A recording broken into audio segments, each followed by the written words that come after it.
Hello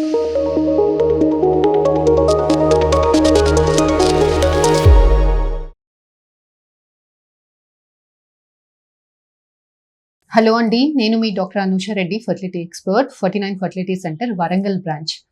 ఈరోజు మనం ఈ వీడియోలో లో బీటా హెచ్సిజి వాల్యూ ఉంటే ఏం చేయాలి, అసలు ప్రెగ్నెన్సీ ఉన్నట్టా లేనట్టా, ఒకవేళ ఉంటే ఎక్కడ ఉంది, గర్భసంచిలో ఉందా, ట్యూబ్స్లో ఉందా, ప్రెగ్నెన్సీ అనేది ఎంత హెల్దీగా ఉంది, స్కాన్లో ఏ వాల్యూలో ఉంటే మనకి స్కాన్లో ప్రెగ్నెన్సీ అనేది కనిపిస్తుంది అన్న టాపిక్ గురించి మాట్లాడుకుందాం. ఫస్ట్ లో బీటా హెచ్సిజి గురించి మాట్లాడుకునే ముందు, బీటా హెచ్సిజి అనేది బేబీ తయారీ చేసే హార్మోన్.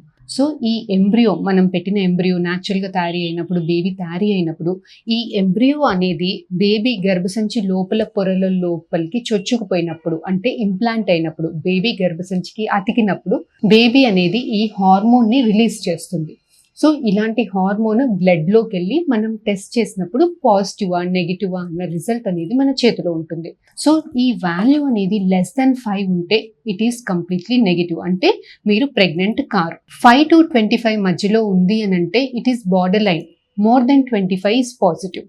యూజువల్గా 5 to 25 ఉన్నప్పుడు, బార్డర్ లైన్లో ఉన్నప్పుడు, either it can be false positive or early intrauterine pregnancy, అంటే ఎర్లీగా చెక్ చేసుకున్నప్పుడైనా ఉండొచ్చు.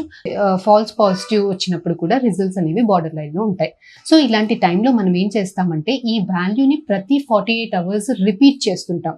సో ఇలా రిపీట్ చేసినప్పుడు వాల్యూ అనేది డబుల్ అయితే మనకి ఆ లోపల ఉన్న ప్రెగ్నెన్సీ హెల్దీగా ఉంది అన్న సైన్ అనేది వస్తుంది.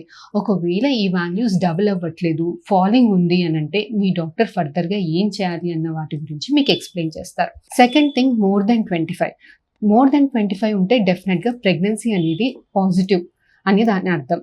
సో అప్పుడప్పుడు మనం క్యాలిక్యులేట్ చేసినప్పుడు మనకి బీటా హెచ్సిజి వాల్యూ వచ్చినప్పుడు మోర్ దెన్ 25 ఉన్నప్పుడు పక్కకి రేంజెస్ కంపేర్ చేసుకుంటే మనది ప్రెగ్నెన్సీ 5 weeks ఉండాలి కదా, రేంజ్ ఏమో యూజువల్గా 4 weeks will be around 200 to 600 రేంజ్లో ఉంటుంది. ఇది ఈచ్ కిట్కి వేరీ అవుతుంది.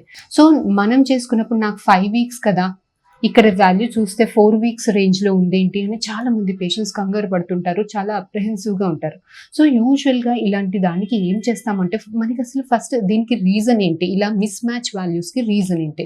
సో ఇలాంటి దాంట్లో ఫస్ట్ వచ్చేది miss calculation of dates.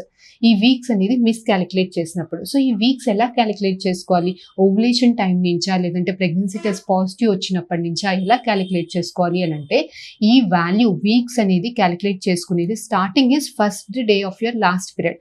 Suppose ఇప్పుడు పీరియడ్ మనకి 1st January వచ్చింది అనుకోండి, 28th January if your pregnancy test is positive, మీరు 4 weeks ప్రెగ్నెంట్ అని దాని అర్థం.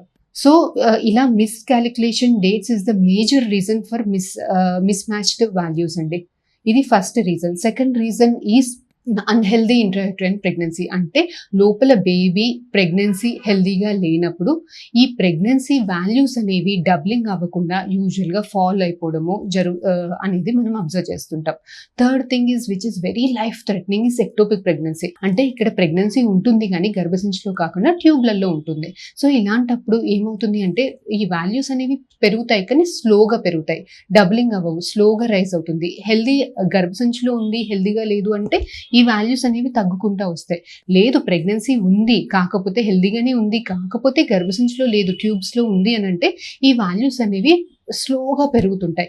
సో ఇలా స్లోగా రేజ్ అవుతుంది, డబ్లింగ్ అవ్వట్లేదు అని అంటే సీరియల్ బీటా హెచ్సిజీస్ మానిటర్ చేసుకొని ఇలాంటి ఎక్టోపిక్ ప్రెగ్నెన్సీస్ని మనం ఎర్లీగా డయాగ్నోస్ చేసుకోవాల్సింది ఉంటుంది.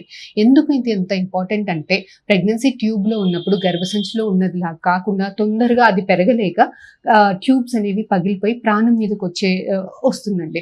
సో ఇలాంటప్పుడు చాలా ఎర్లీగా డయాగ్నోస్ చేయడం అనేది వెరీ ఇంపార్టెంట్.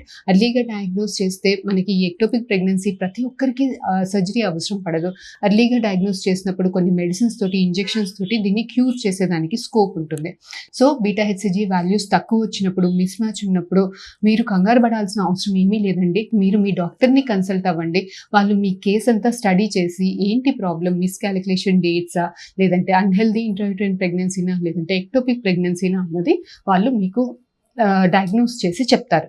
యూజువల్గా 1000-1500 ఎబో ఉంటేనే మనకి స్కానింగ్లలో ప్రెగ్నెన్సీ శాక్ అనేది కనిపిస్తుంది. సో 200-400 ఇలా ఉన్నప్పుడు అన్నెసెసరీగా స్కాన్స్ చేసుకుంటే కూడా మనకి ఏది కూడా కన్ఫర్మేటరీగా ఉండదు. సో ఇలా లో బీటా హెచ్సిజీ గురించి ఇన్ఫర్మేషన్ మీకు హెల్ప్ఫుల్గా ఉందని అనుకుంటున్నాను.